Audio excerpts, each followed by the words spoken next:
So what would you identify on this? What's your father? Huh? Ephraim, exactly. So that's your father? He's so-called Puerto Rican? Okay, so you being from the tribe of Ephraim, today they will call you a so-called Puerto Rican. So what we're going to do is show you how we know who you are today. You understand? Let's go to Deuteronomy real quick, chapter 28. Because this Bible is written to the Israelites. All the 12 tribes that you see here, the so-called Black, Hispanic, and Native Indians. We're brothers. Believe it or not, contrary to popular belief, there's a lot of people that think the so-called Hispanic and Blacks are different people. We're no different. We're the same people. You understand? We suffer through the same curses, the same atrocities on this earth right now. So we're going to read some of them to you. Let's read Deuteronomy chapter 28, verse 15. Who's speaking to you? What's your name? Brian? I'm Aaron. Nice to meet you. Come closer. I want to show you some stuff. Read what you got. The book of Deuteronomy, chapter 28, verse 15. But it shall come to pass, if thou wilt not hearken unto the voice of the Lord thy God, to observe to do all his commandments and his statutes which I command thee this day, that all these curses shall come upon thee and overtake thee. So now, verse 46. Real quick, Brian, because I want to touch on a heavy topic, what you got in your hand. So before we do that, I want to show you an Israelite first, all right? So God said simply to the Israelites, the so-called Puerto Ricans, Blacks, Hispanics, all of us, as a nation of people, that if we broke his commandments, he was going to bring curses upon us. Now, a curse, is that a good or a bad thing? A bad thing. Obvious, it's a bad thing. So now, read what you got, verse 46.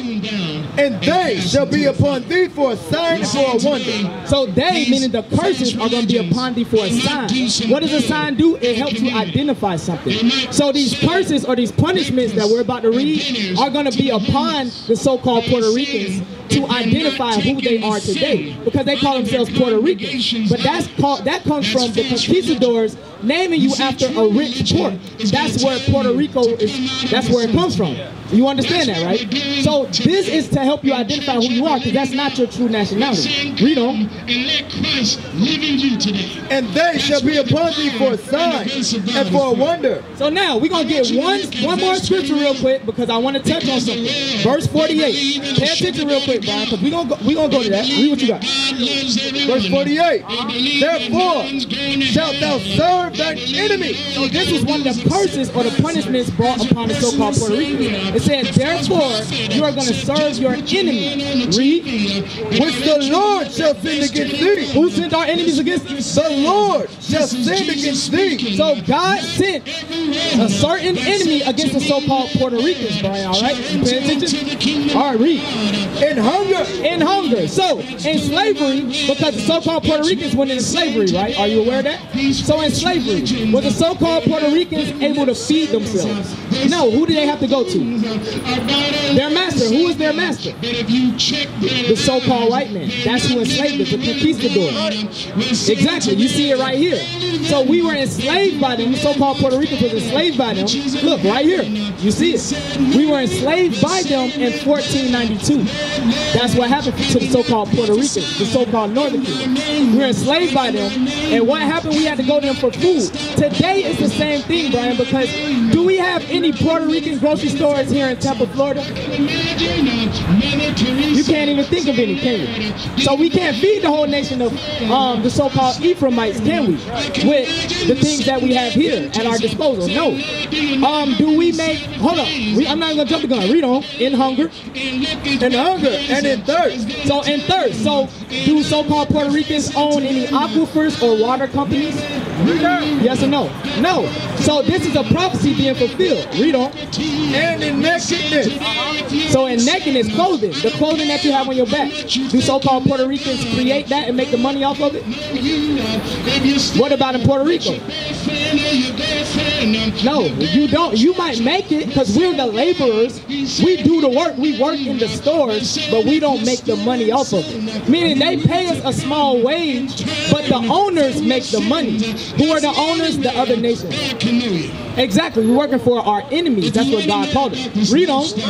And in want of all things. So everything you want, including those cigarillos that you got in your hand. Who did you have to go to? Another nation of people to buy it. True or false? Right.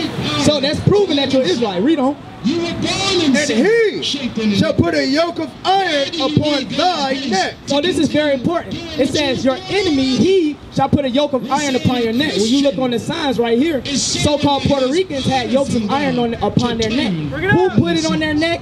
Their enemies. All the other nations, and here in America, the so-called white man. And in Puerto Rico, the so-called white man did that to our people. So he shall put a yoke of iron upon thy neck. Read on. Until he hath destroyed thee. So until he hath destroyed thee. Those yoke of iron didn't come off the so-called Puerto Ricans until themselves, the real Ephraimites of the Bible, until they started calling themselves Puerto Ricans. Right. Until they started serving white man Jesus. Until they went off into Catholicism. Until they went off into everything else except for who they are, the children of Israel. So now that you know that you're a children of Israel, you're from the tribe of Ephraim, you're one of the children of Israel, right? You understand that? Let me show you one important law that God gave you. Let me get 1 Corinthians chapter 3 and verse 16. Because you have those cigarillos in your hand. And it's for a reason. Now, most of us, you smoke. I'm assuming you do because you have it, right? You didn't just buy it from nobody else. And there's no shame in that. Not saying that you can be, I'm not going to condemn you. What I'm saying is we're going to go to the Bible and show you what God said about that very thing. Because I used to do it too. So read what you got. The book of 1 Corinthians chapter 3 and verse 16. Know ye not that ye are the temple of God? So Brian, you are a king on this earth. You're a God, believe it or not. The other nations haven't taught you that. But God is saying, know ye not that you are the temple of God. You are the temple of God. God made you a temple. That's how important your vessel is to the Most High God. Read on. And the Spirit of God dwelleth in you. The Spirit of God dwelleth in you. Why? Because you bear witness with the same thing that happened to the so-called Puerto Ricans, right or wrong. That's how the Spirit of God is in you. You stopped here to listen to the Bible.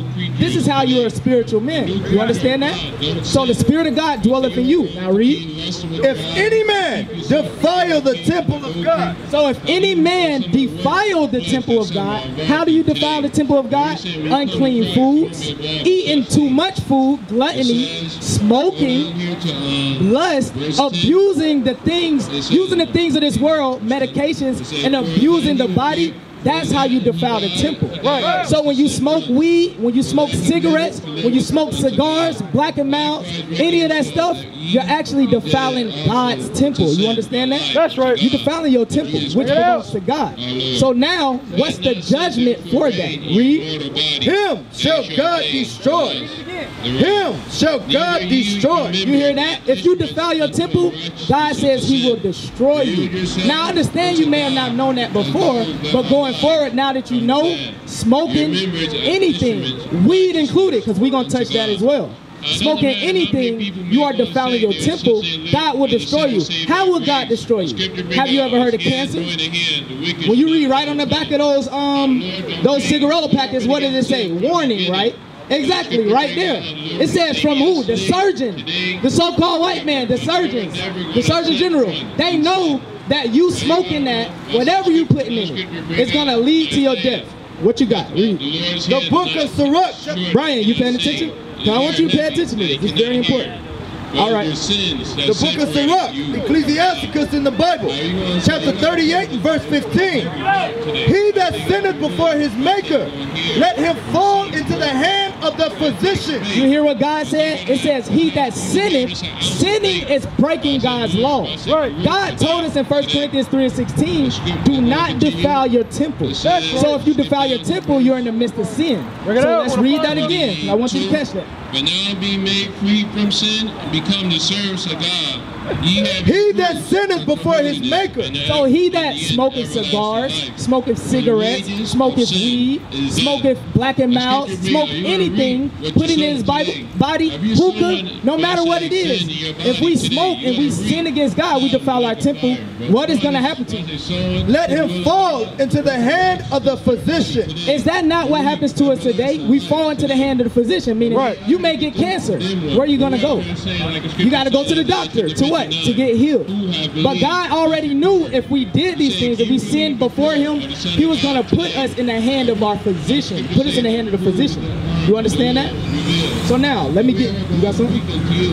So let me get the book of Psalms, chapter 104, verse 14, because I'm sure what you putting in there, some marijuana, right? That's what we do. Do you know it's a sin against God to smoke marijuana?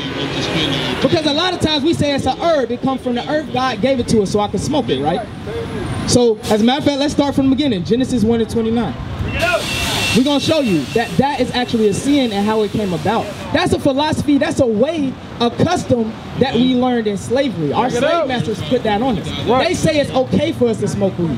As a matter of fact, what they're trying to do to our people today, they're trying to give us weed for reparations for what happened to us. Did you know that? Bring it out. They're trying to say, since we put y'all in slavery, we killed millions of y'all, the way we going to pay y'all back, we going to give y'all a little bit of weed. Bring it out. I'm saying today, man, not no money, not your land back. We're going to give y'all a little bit of weed. This is how they know weed is to our detriment as a people. You understand that? So read what you got. We're going to read this whole thing on marijuana for you. Bring it out. Genesis chapter 1 and verse 29. And God said, behold, I have given you every herb-bearing seed. So God said from the beginning, I gave you every herb-bearing seed which is upon the face of all the earth, and every tree, and which is the fruit of a tree yielding seed. To you it should be for meat. To you it shall be for what? For meat. What do you do with meat, Brian? You eat it. Are you eating marijuana? Exactly. That's what God gave it to you for. It's a medicine out of the earth. Right. Now, I'm not talking about putting it in edibles, because what our people do, they try to get high. As a matter of fact, let's get 1 Timothy. Then we're going to come back. Bring it up. Because what our people do, the reason why we smoke the weed, the reason why we do the hard drugs is try to escape the condition that we in right now. Because think about it. If you was on top of the earth right now, you had your house in order, your people was on top of the earth, would you ever even need to smoke some marijuana? No, you wouldn't. Shalom. This is Bishop Nathaniel of Israel United in Christ. Please subscribe to our YouTube channels. Stay up to date with our latest events, music, and classroom lessons.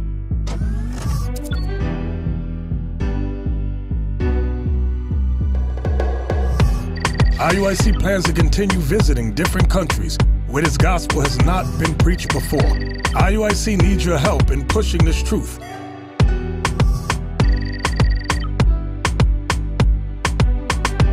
So join us, subscribe to our Instagram, Facebook, Twitter, and podcasts, and stay up to date with us.